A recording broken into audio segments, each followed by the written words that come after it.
dengan pembelajaran dasar-dasar ilmu logika yang saya ikuti minggu kemarin dengan materi yaitu kebenaran. Menurut saya kebenaran adalah fakta yang memang benar-benar terjadi.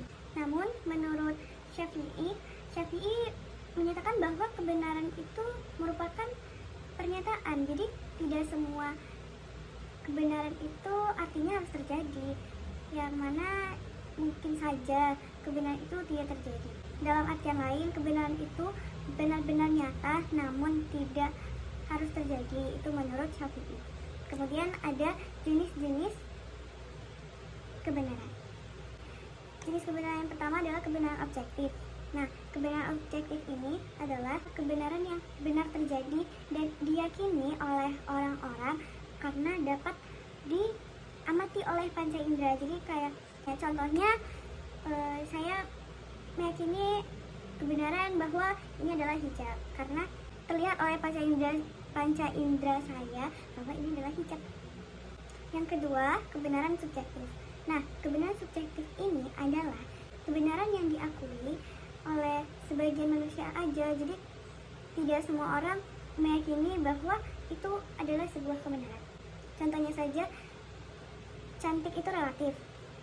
Jadi tidak semua mengatakan bahwa si A cantik karena cantik itu menurut pandangan masing-masing. Ketiga, kebenaran rasional.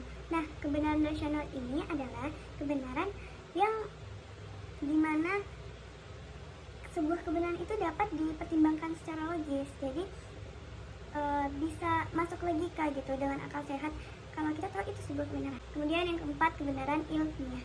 Kebenaran ilmiah yaitu sebuah kebenaran yang dihasilkan oleh penelitian ilmiah.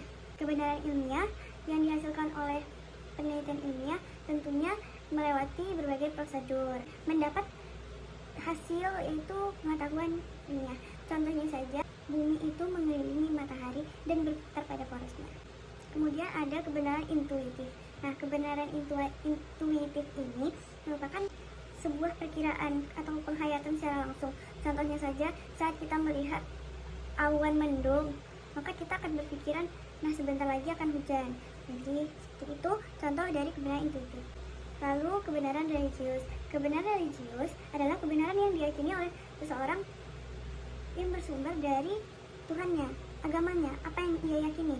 Nah, contohnya saja orang Islam meyakini bahwa apabila kita berbuat baik, maka kita akan mendapat pahala.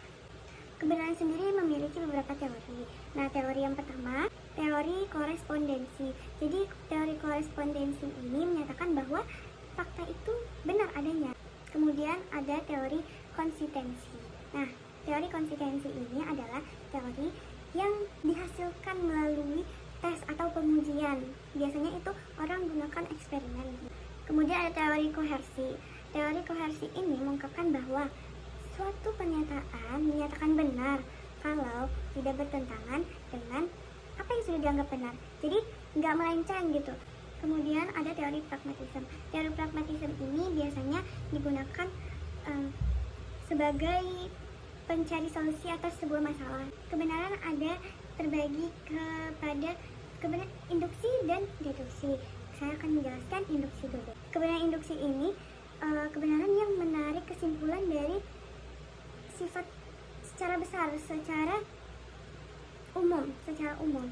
Jadi kesimpulan yang ditarik secara umum. Nah, sedangkan deduksi merupakan kebalikan dari induksi tadi. Nah, di mana deduksi ini mendapatkan kebenaran dengan menyatakan yang bersifat-sifat khusus. Kalau induksi tadi kan bersifat umum, sedangkan yang deduksi ini menarik kesimpulan atas hal-hal khusus. Sekian dari review saya. Mohon maaf atas banyaknya kesalahan. Terima kasih. Wassalamualaikum warahmatullahi wabarakatuh.